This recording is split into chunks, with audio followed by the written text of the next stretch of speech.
분리불안을 가진 강아지에게 도움 및 추천되는 교육 방법. 분리불안은 강아지에게 있어서 두렵고 너무 흔한 게 일어나는 문제입니다. 이 문제로 고통받는 강아지는 파괴적인 성향이 시작되며 초기에는 문을 긁거나 반복적인 짖음, 이외의 가구나 물건 등을 씹고 심지어 집 전체에서 대소변을 보는 행위로 발전하게 됩니다. 이러한 문제에 대해 인터넷에 확인되지 않는 글과 안정제 및 처방약을 투여하는 방법보다는 문제 행동 수정을 기반으로 교육시키는 것이 더 나은 선택이라 할 수 있습니다.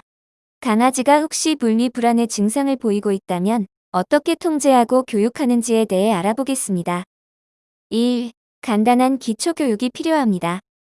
보호자의 강아지가 앉기, 기다리기, 집에 가기 등의 교육을 숙지하고 있다면 강아지를 방에 남겨두거나 강아지가 보이지 않는 방에 들어갈 수 있으며 강아지가 혼자서 잘 기다리고 있는지 확인을 할 수가 있습니다.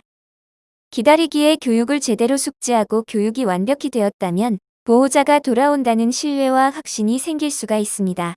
그러나 강아지가 너무 걱정될 수 있도록 초기에 너무 오래 기다리는 교육은 금물입니다.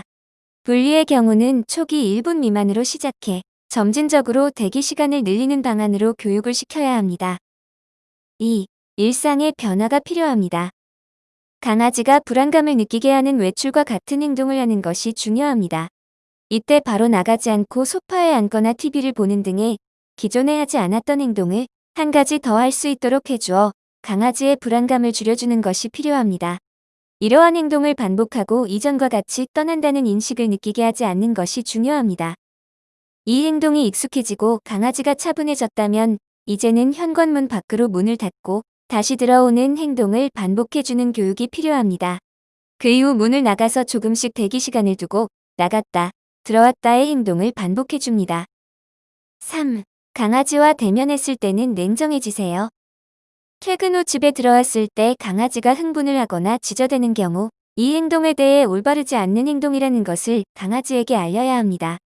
이럴 때는 강아지를 무시하고 차분해질 때까지 보호자의 할애를 하는 것이 좋습니다. 의자에 앉아 5분 동안 책을 읽거나 샤워실에 들어가 곧바로 샤워를 합니다. 대부분의 강아지는 흥분 지수가 낮아지지만 그러지 않다면 더 오래 다른 행동을 취하는 것이 필요합니다. 4. 보호자의 냄새와 장난감이 가득한 특별한 장소가 필요합니다. 보호자가 외출을 할 때 강아지가 편하게 대기하고 쉴 수 있는 장소를 제공하는 것이 필요합니다. 그리고 보호자의 체취가 남아있는 오래된 티셔츠 등의 옷을 두고 외출을 했을 때 냄새를 맡고 잠시나마 안정될 수 있도록 하는 것이 필요합니다. 강아지가 혼자서 심심하지 않도록 라디오를 틀어놓는 것도 하나의 방법입니다. 그리고 씹을 수 있는 장난감과 놀이를 할 수 있는 특별한 장난감을 마련해두어 보호자가 외출 시에만 혼자서 가지고 놀 수 있는 환경을 만들어주는 것이 효과적입니다. 그 외에 보호자의 체취가 많이 남아있는 담요 및 방석을 주는 것 또한 하나의 방법입니다. 5. 자주 그리고 짧은 시간 자리를 비우는 교육이 필요합니다. 현관문을 열고 나가 보호자와 분리되는 연습이 필요합니다. 어떤 강아지는 혼자 있을 때 음악이나 라디오를 듣는 것이 도움이 될 수 있습니다. 산책을 마치고 들어올 경우 보호자를 산만하게 만들 수 있습니다.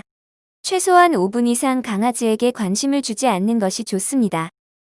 6. 집에서도 짧은 시간 혼자 있는 연습이 필요합니다. 이후 다시 집을 나가 있는 시간을 점차적으로 늘려줍니다. 그리고 돌아올 때 적어도 10분 동안 강아지에게 관심을 끕니다. 혹시나 분리불안의 징후로 올바르지 않은 행동 등 문제를 일으켰다면 강아지를 혼내지 않도록 합니다.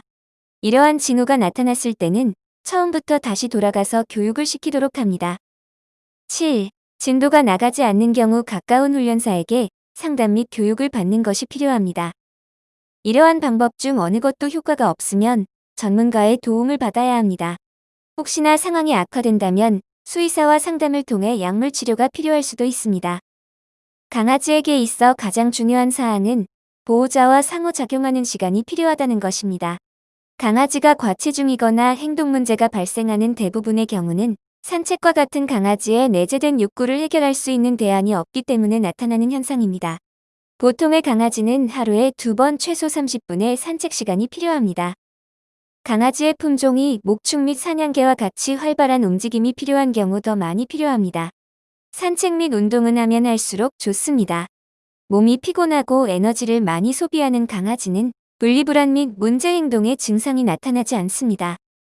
이상 방구석 훈련사였습니다.